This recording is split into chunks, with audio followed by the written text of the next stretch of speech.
السلام علیکم ورحمۃ اللہ وبرکاتہ۔ ماشاء اللہ اس وقت معلوم جبہ پہاڑی کے کافی اوپر بلندی پر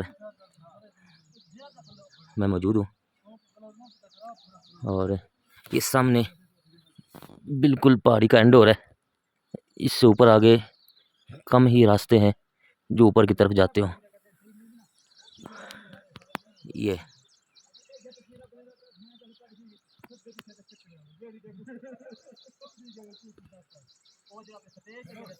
یہ سامنے دریا ہے، قدرتی چشموں سے بنا ہوا۔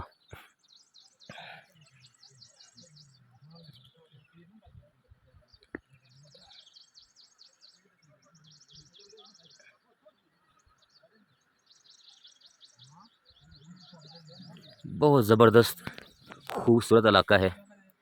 اللہ پاک کی قدرت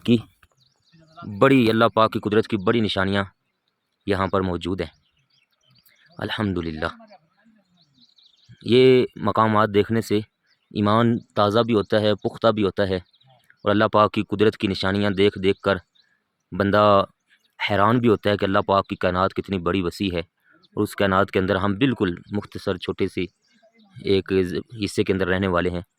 تو ان چیزوں کو، ان مقامات کو، قدرت کی نشانیوں کو دیکھ کر بندے کو احساس پیدا ہوتا ہے کہ غرور نہیں کرنا، تکبر نہیں کرنا، اس پاک ذات کے ساتھ ٹکر نہیں لینی، اس کے نظام کے ساتھ، اس کے محبوب انبیاء کرام علیہم الصلوۃ کے ساتھ، عظیم صحابہ کرام علیہم رضوان، عظیم اولیاء کرام، مشائخ اعظام، آل پاک کے نبی پاک کی اطہار پاک آل، ان سب سے محبت کا ایک ایمانی جذبہ پیدا ہوتا ہے۔ ان مقامات کو اپنی اپنی فیلنگ ہوتی ہے نا جی، یہ فیلنگز اٹھتی ہیں اندر سے کہ یار وہ کتنی پاک ہستیاں تھیں جنہوں نے ہمیں ایک اللہ پاک کی عبادت کی دعوت دی، اور ہم الحمدللہ ایک اللہ پاک کے ماننے والے بن گئے۔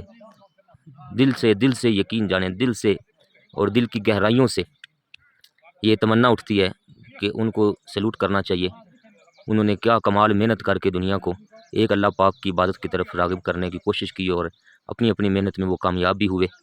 الحمدللہ آج ہمیں بھی اس پر کام کرنے کی ضرورت ہے، کرتے ہیں الحمدللہ، مزید کرنا ہے، اور قرآن پاک کی حقانیت، اسلام کی حقانیت، یہ کمال کے منظر دیکھ کر الحمدللہ اللہ پاک ہمیں اسی اسلام، دین اسلام، آپ صلی اللہ علیہ وآلہ وسلم کی محبت پر، آل پاک کی محبت، اصحاب پاک کی محبت، اور حقیقی توحید جو اللہ پاک کی عبادت کی ہے، اس پر ہمیشہ قائم دائم رکھے، ہماری نسلوں کو قائم دائم رکھے۔ اللہ پاک حفاظت فرمائے ہم سب کی، حالت ایمان میں خاتمہ ایمان کی حالت میں فرمائے، قبر حشر میں آقا پاک کی شفاعت نصیب ہو۔